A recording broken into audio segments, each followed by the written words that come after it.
I've never had anxiety like filming an episode, but now that I'm doing it outside, I'm kind of like nervous that someone's like in the bushes listening to what I'm talking about. I'm doing this because I told myself that I needed to start doing things differently than how I would normally do them and just kind of like think outside the box and throw myself out there. I also have been complaining to myself that I'm not leaving the house enough, but I kept blaming that on everybody else, and then I was like, I could just leave the house if I wanted to, and I was gonna film today anyway, so I was like, okay, let me just come do it outside. Since I've been in my house so much, I've been like thinking and talking so much, and I figured, why don't I just talk about it to everybody on the internet instead of my mom?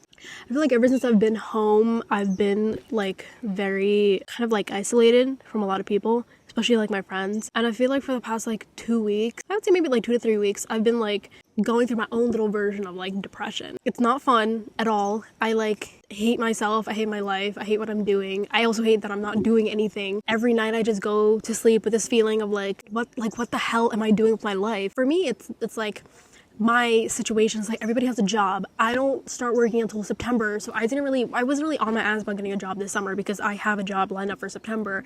So I was just like, I don't really care, but then now that it's actually happening, everybody around me has a job and I don't. I feel so like useless. I just feel like nobody wants to hang out, nobody wants to have fun, nobody wants to do anything, and reasonably so, because I think once I start working, I'm also not going to want to do anything. So it's not even like I'm mad at them, but it's just being in this situation is so odd because I'm just like, I need something, like give me something to do. And so like I keep thinking of things to do and I'm doing them. I started reading again. I have been thinking a lot and thinking about ways I can use my thoughts to come up with new episode ideas. I don't know, just when kind of like driving around, just like anything to get me out of like my depression room. Like it's not actually a depression room, it's just like I feel like the more I'm holed up in there scrolling on my phone or watching Netflix, I just like start losing my mind even more and start feeling more shitty about myself, which is why like it was just like kind of sad. It just kind of felt like everybody around me was doing so much and I wasn't. It was starting to make me feel shitty, but then I was like, I don't have to feel like this. Like I'm the only one that's like making myself feel like this. Kind of thinking back to like all the other times where I had these like feelings of like, what the hell am I doing? And this is not in any way I'm being like, oh, like I've lived such a sad life, but like I felt these feelings so much before and they're like normal. Like for the past 2 weeks, I wanted someone to like pay attention to me. Like I was in that kind of like mental space. It was kind of sad. It was pathetic. And I was just like, just because I'm sad, like doesn't mean I'm special. Like everybody feels these feelings. Everybody hates themselves once in a while. Everybody feels sad. Everybody feels like desperate and lonely. No one's gonna pay you special attention just because you feel those feelings. So I had to like give myself a talking to, if you will. At the same time, like anytime you do feel those feelings, they're so isolating because that's what I've been going through for the past 3 weeks. Like I just feel like it came to the point where I was like, does no one like freaking care about me? But then it was like, no, but it's like not like that. Like that's not the reality. And it's honestly kind of amazing how once you get to a certain like negative place, your mind will like warp things around you and make you believe that, oh, people don't care about you or they don't want to hang out with you or they don't like you or this and that. But it's like, but they do. They're just not everyone's top priority. And it took me like a good couple of days to figure that out, that okay, not everybody in my life like fucking hates me. Honestly, what was making it worse is that I never used to leave my room. I never used to do anything that made me happy. Like before I started like doing my hobbies again, I was just like this sad, lonely person that acted like I had nothing going for her. Like it was pathetic. It was sad and it was stupid. I feel like the reason I forced myself to come out here today and film this episode is because I needed like a change of scenery to basically kind of like refresh my mind and be like, okay, no, like you're just being a big baby. Like your life is not that bad. Some of the times when I do feel feelings, like when I go through these episodes, my life isn't actually that bad. I'm just going through it. I convince myself that my life is like fucking horrible. Nobody likes me and I don't like myself and the universe hates me and the universe is like preying upon my failure and my downfall. But it's like not like that. Sometimes it's real. Like your life will suck, you deal with that differently. I'm talking about how just like sometimes your brain like tricks you into feeling these like major sad, lonely feelings, but it's like when you actually take a step back and look, you're chilling, like you're actually fine. Sometimes just leaving whatever space is making you feel like that, coming outside, doing shit helps, even if it's by myself. Like before I felt bad that I wasn't leaving my house because, oh, nobody wanted to hang out with me, but it's like, why is that anybody else's business to get you outside of the house? It's not. It's your life. Like you do something about it. Like you want to get out of the house, figure out a way to get out of the house. Like it's not that big of a deal.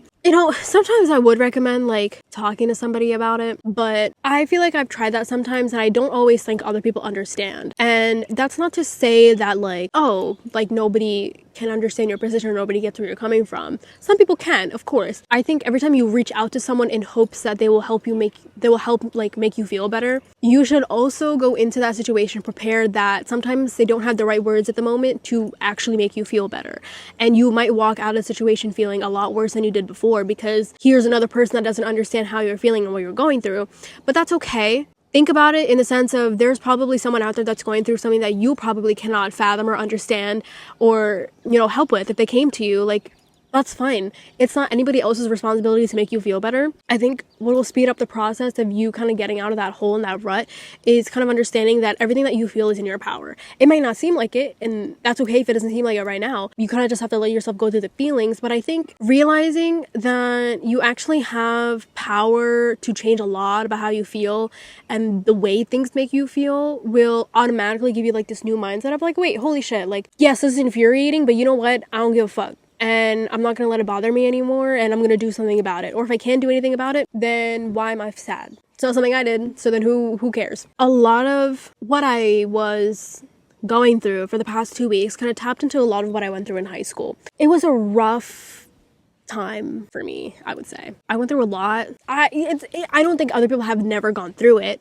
but when I was going through it, I was alone. I think about it so much, about everything I went through for those 4 years, and honestly, even before that. And I went through obviously so much of it in my house. Like, that's where a lot of those feelings stayed. All the resentment and the anger and the hatred and the sadness and the loneliness all stayed in that house. And I didn't bring any of that with me when I came to college because I wanted to move on so badly. And I was really in this mindset of I didn't want anything that I went through in high school to hold me back. And so when I went to college, it was so easy for me to kind of move past that and build a whole new different life for myself that when like the me in high school could have never imagined that I would ever have in my entire life. I wanted it so bad. I would think about it every day. But if you had actually asked me, do you think that you would be able to achieve this? I honestly would have said no.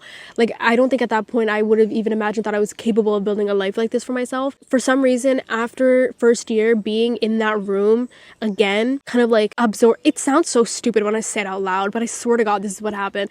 Like, just being in that room again, like day in, day out, and like slowly like not having a lot of things to do and not having a lot of responsibilities caught up to me.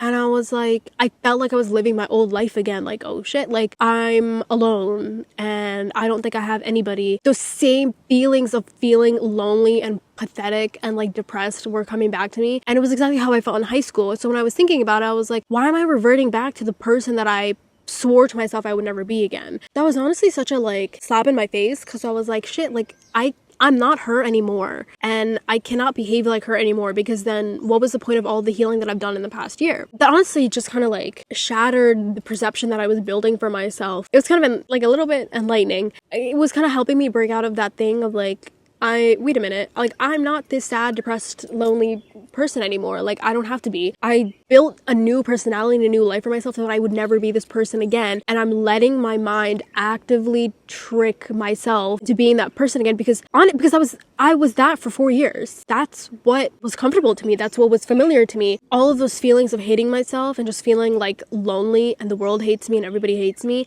was all I knew for 4 years. It was just what I knew. Human nature is to always go back to what you know, to have a routine, to go back to things that feel safe, feel comfortable, that aren't scary. And as much as feeling so much sadness and hatred and loneliness is like it sounds like it sucks, but it's like if you've only felt that for so long, once you feel happy, you feel like this, what the hell, like this is not meant for me kind of feeling. And that's what I was going through. I was finally back home in a space where for the longest time I felt like the most pathetic person ever. I was slowly, like, it was like I was slowly being like pulled back into that. And I took a look around myself and I realized like I didn't do all of this hard work for the past year to be this pathetic in 2 weeks, to undo all of the work that I've done and be this sad and this lonely. Why am I doing this to myself? It doesn't make any sense. And so much of everything that I say about, oh, like, you know, move on and grow up and be uncomfortable, la la la, like, well, I'm not living up to any of it. Like, how that in and of itself is already pathetic. I say all of this stuff and tell all my friends this stuff and tell you guys all of this stuff, and like I'm the one at the end of the day coming and sitting here and being like, oh no, my life sucks and like nobody likes me and everybody hates me and I'm so lonely. Like, shut up. I was doing all that complaining and whining for what? And the thing is, I'm not fully out of it. I'm honestly think that me yelling at myself in camera is part of the process of me getting out of this, because I still feel that. I went to bed last night and the night before that and the night before that thinking that I was lonely and that I had nothing going for myself and what the hell am I doing with my life? But if you asked me 2 months ago, I would tell you that I'm at the best point in my life. I've accomplished so much. I have so many great friends, people that I can finally trust, people that get me and I get them, and like I'm excited. I'm actually like excited to live my life. I couldn't have said that to you 2 years ago. I saw myself doing those same freaking behavior patterns again, and it was so bad. I don't know. I think sometimes when you feel those feelings, you need to realize why you're feeling it. Is it because of your environment? Get the hell out of there. You don't have to be anywhere. And if you do have to be somewhere, you have to figure out how to take control of your own feelings, because in this world, we only have so much time and there's only so much we can control. But luckily, the one thing we can control is our perspective and how we feel about ourselves and the world around us. And if we let the earth and the universe take that away from us, what is the point? Tell me what the point is of being born and growing and learning and living a life and meeting other people to just give our power away to, things that you will eventually not be able to control anymore. And then those things will dictate how you feel for the rest of your life. That's the stupidest thing I've ever heard of. Please don't do that. I just think sometimes it sucks to feel these feelings. I get it. I feel like they're always lingering there, waiting for the right environment and the right opportunity to come out. I promised myself that I wouldn't let it happen. That means that when it does happen, I try my best to dig myself back out of that hole, because I deserve better and I worked for so much more. So I hope this means something. And every time I do this, I just wonder if what I'm saying is gibberish or it makes sense to somebody. And I don't have the energy to really polish it up at all. So I just talk. I think of something and I'm like, hey, you know what? This matters to me. This is relevant to me right now. And I just talk, hoping that it speaks to somebody out there and that I'm not a yammering idiot on the internet. That's gonna be it. So I guess I'll see you later.